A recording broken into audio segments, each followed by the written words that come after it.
What exactly is global marketing? Put simply, global marketing is the process of planning, producing, placing, and promoting a company's products and services in a worldwide market. It goes far beyond mere exporting. It requires a company to understand the global environment and treat the world as its potential marketplace.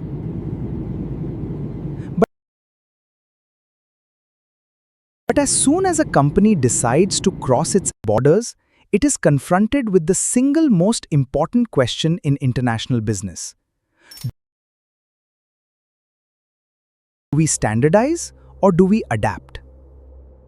Standardization, or the global integration approach, is when a company sells the exact same product using the exact same marketing campaign worldwide. Think of Apple.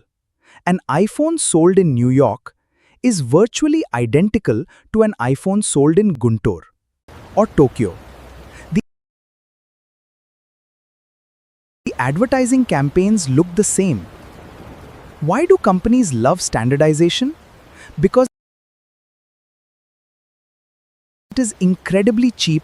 In the long run, it gives you massive economies of scale in manufacturing, cuts down on R&D costs, and creates a unified global brand image. On the other side of the coin, we have adaptation or local responsiveness. This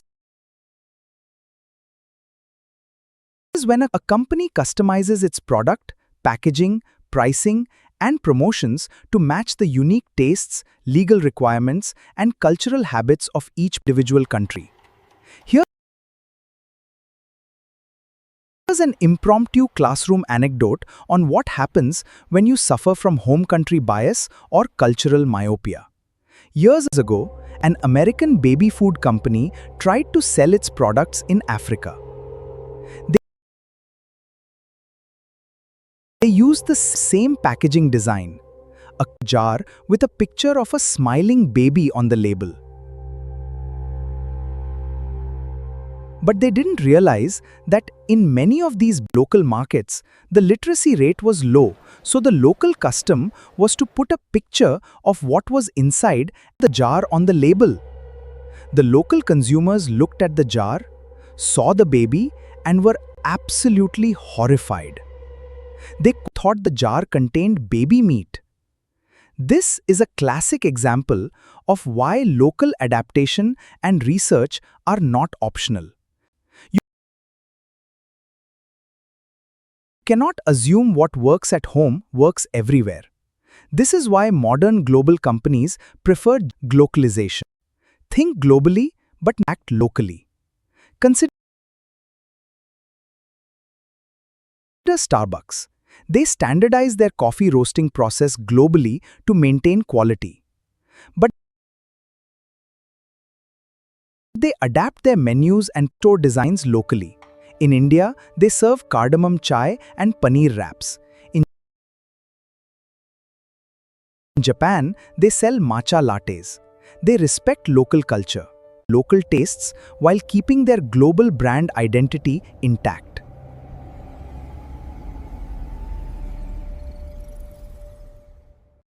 Let's look at how two world-class brands manage this balance. First, let's look at Nike. Nike has built one of the most recognized brands on the planet. Their core product is athletic footwear and apparel.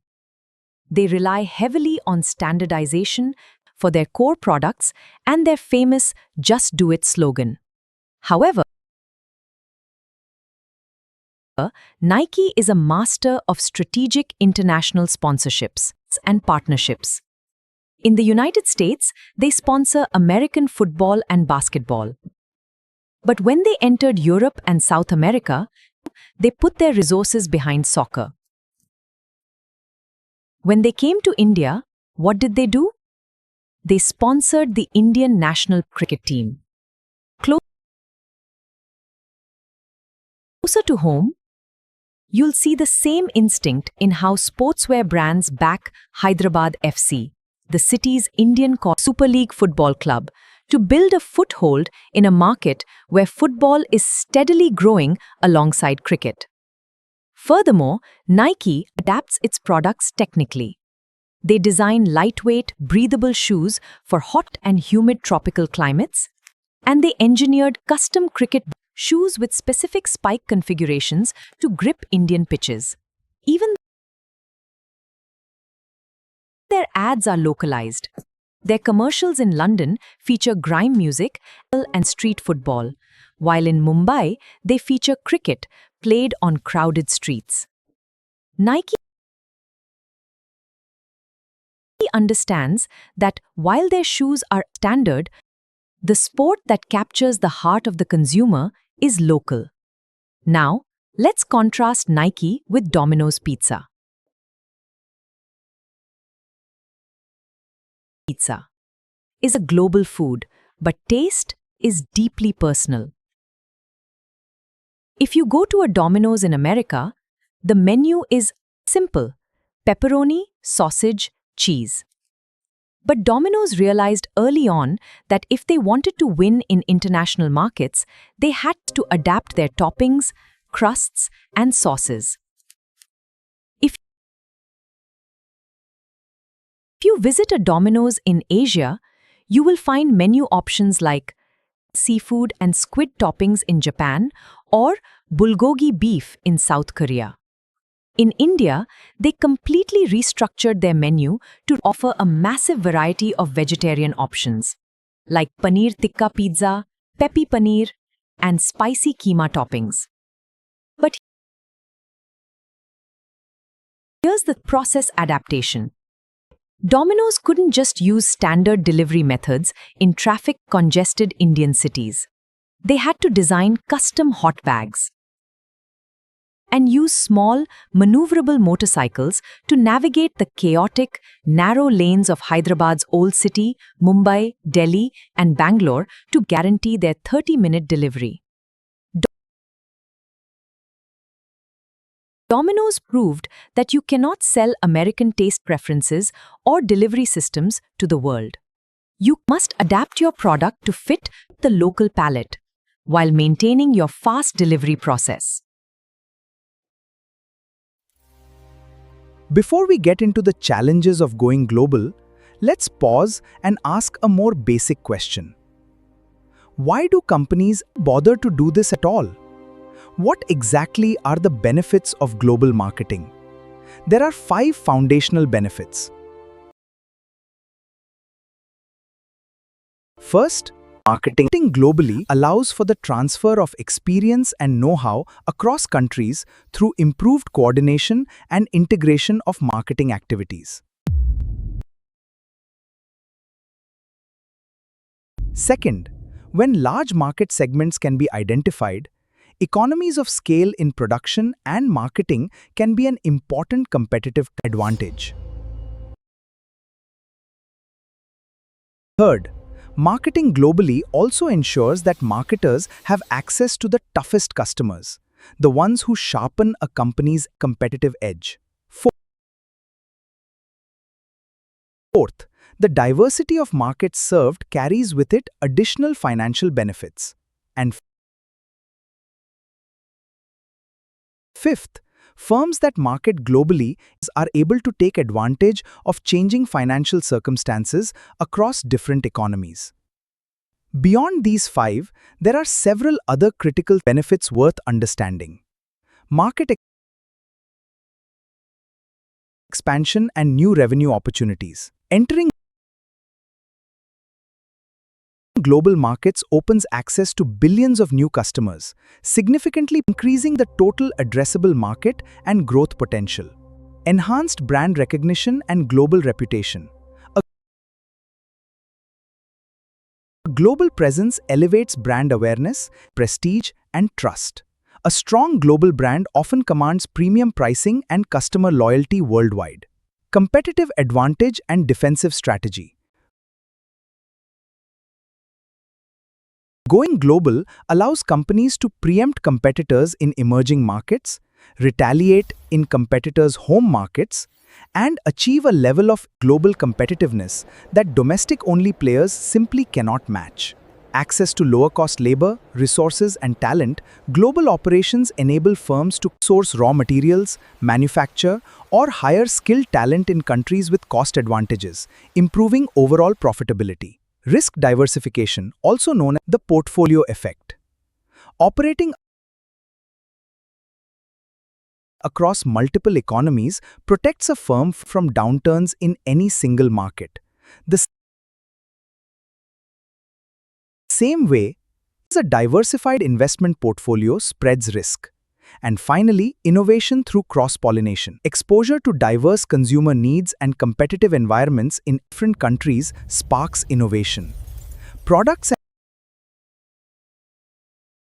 ideas developed for one market can often be adapted and launched successfully in others. Together, these benefits explain why, despite all the challenges we're about to explore, companies continue to push beyond their domestic borders. Taking a brand global is not a walk in the park. There are 8 critical challenges that companies must navigate. Political risks, economic volatility, cultural differences, language barriers, human resource management, understanding pricing strategy, and supply chain complexities. Let's look at the first 4 in detail. The first challenge is political risks. A sudden change in government, trade policies, or international relations can disrupt business overnight. If 2 countries enter a trade war, tariffs can skyrocket, making your imported goods uncompetitive.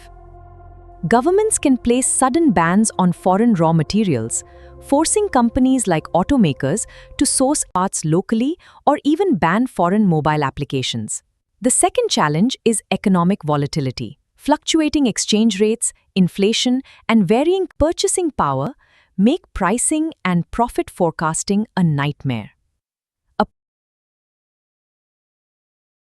product that is affordable in London might be a luxury item in Hanoi. Here's a clever adaptation. In emerging markets like India or the Philippines, consumer goods giants like Unilever sell shampoo and soap in small, single-use sachets for a few rupees. Consumers prefer small, daily cash outlays rather than buying bulk bottles. That is an economic adaptation. The third challenge is cultural differences. What appeals to a Western consumer might be completely offensive or irrelevant in another country. Consider McDonald's. When they entered India, they had a massive cultural hurdle. Cows are sacred in India, and a large portion of the population is vegetarian. If McDonald's had insisted on selling their standard beef hamburgers, they would have gone bankrupt. Instead, they adapted. They removed beef from the menu, introduced the Mekalu Tikki burger, and created a separate kitchen space for vegetarian food. Here's an impromptu insight. In the West, McDonald's is a cheap, fast convenience food for people on the go. In India, they positioned it as a premium family dining experience, clean, bright, and celebration-friendly. They adapted the entire brand perception. Similarly, beauty brands must adapt their cosmetic color palettes to match local skin tones and regional beauty standards. Bronzers in the West versus dewy, glass skin products in East Asia. The fourth challenge is language barriers. Communication is key to marketing, but direct translations can lead to embarrassing blunders. For instance, when KFC first entered China, their famous slogan, "Finger licking good," was translated into Chinese characters that literally meant, "Eat your fingers off." Another famous example is the Chevy Nova. When General Motors launched the Nova in Central and South America, sales were terrible. Why? Because in Spanish, Nova literally translates to "it doesn't go."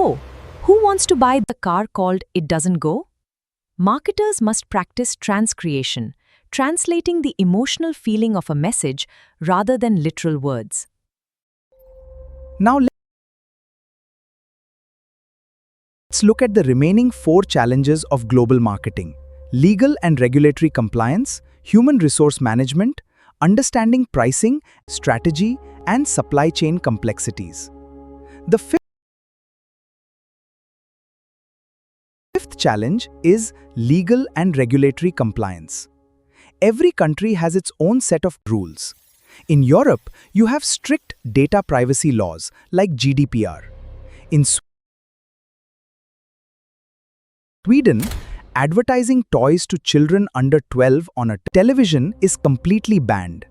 In India, there are strict regulations regarding foreign direct investment and product labeling.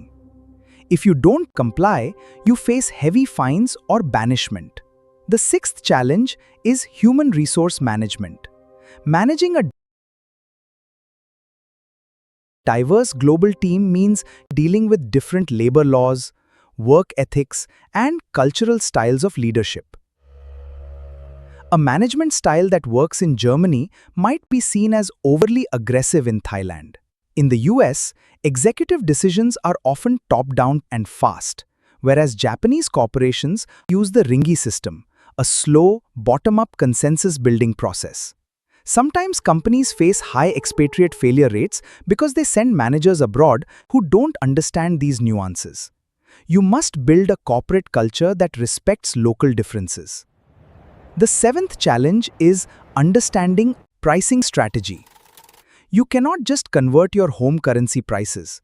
You must understand the local competitive landscape and consumer price sensitivity. This often leads to the problem of grey markets or parallel importing. For example, textbook publishers print cheap, softcover student editions for developing countries. You can see this exact phenomenon in Hyderabad's Koti book market, where wholesale traders resell these discounted international editions in bulk.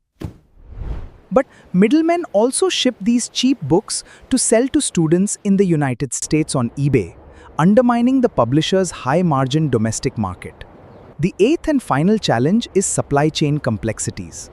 Managing logistics across continents involves dealing with different port infrastructures, customs regulations, tariffs, and transport networks. Establishing a reliable cold chain to transport temperature-sensitive items like ice cream or pharmaceuticals across regions with unstable electrical grids is a massive hurdle.